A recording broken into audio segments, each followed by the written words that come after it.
And we're back. So today we're going to be cleaning up the mating surface in between the two casings, taking off that old gasket, and while I wait for a bearing puller for these, and we're going to measure the bore on the cylinder. I'm not sure how many miles it's done, what I don't know anything about it really, so it's best to just check before I get my hopes up and have to rebore it. Alright, so I'm just going to use a Stanley blade to literally just go around, scrape off all the old gaskets, so then when I put the new one on, it's not going to kink up anywhere and leak oil on me.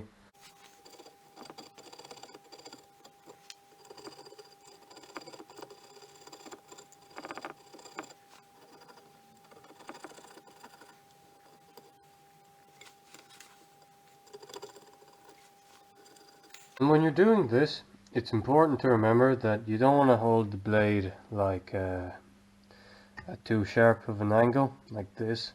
You want it to have it like this, so it doesn't gouge into the mating surface, because, well, that's going to be an issue in itself. So you just take it at a shallow angle and work like that.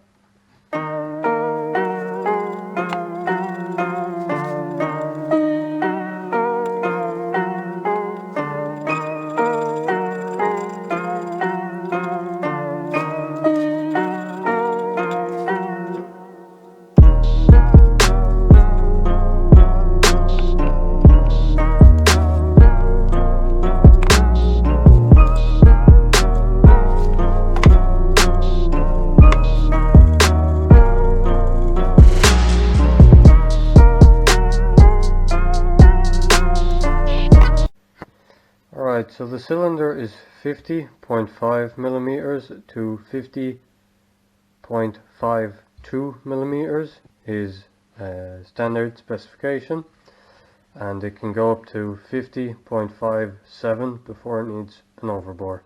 So what I'm going to do is check to see if we're in spec with this dial bore indicator.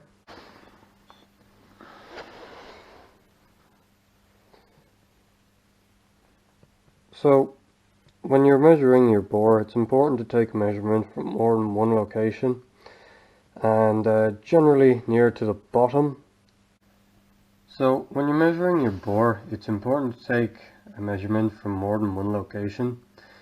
Generally you're looking to take it from this way, so your gauge is going to be going this way, more so than this way, because the way the engine runs, you have your intake here and your exhaust is coming out this side, so your piston is going up and down, but it also has a lot of side bearing load on it, which will make your cylinder ovular in this direction.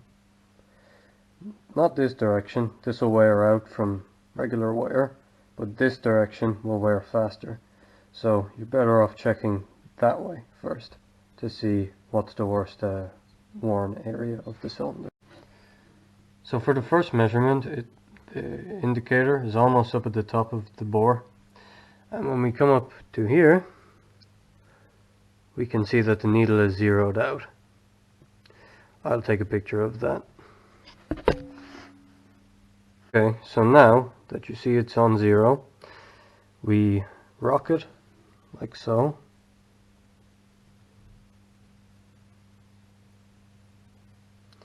Only slightly, to see where this needle dwells. And where it dwells is what the bore is worn out to. Now, you want it to bounce, go back in the direction.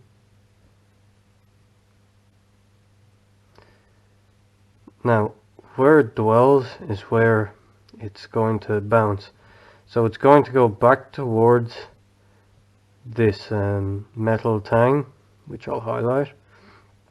And when you're rocking toward and fro, it will show where it bounces from, which is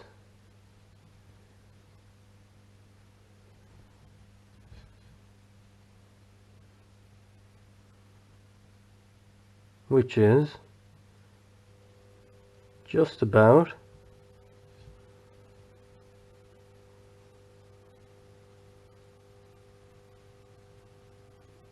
perfect. We're not even one increment away. So the cylinder bore there is fine. We're only looking at about 50.51 millimeters, so that's within spec. So we're going to move down. So now we'll move down in the bore to below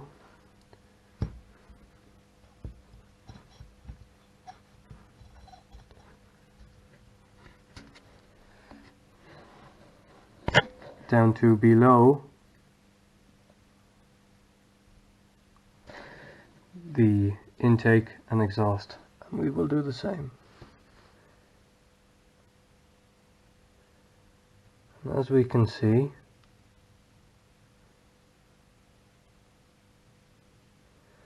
that is bouncing at about 2 increments, so that is 50.52 millimeters, which is fine. That's also within spec. So now we're just going to turn the gauge and take another and final measurement, just to be sure.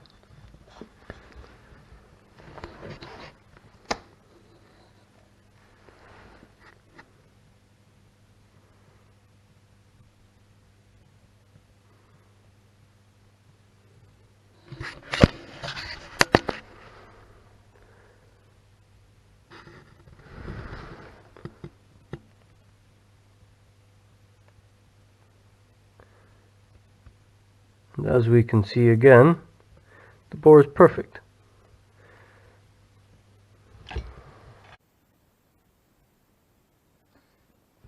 So from our 3 measurements, we see that this cylinder in its current condition is almost perfect. It's exactly the way it should be, and it's perfectly fine to use in our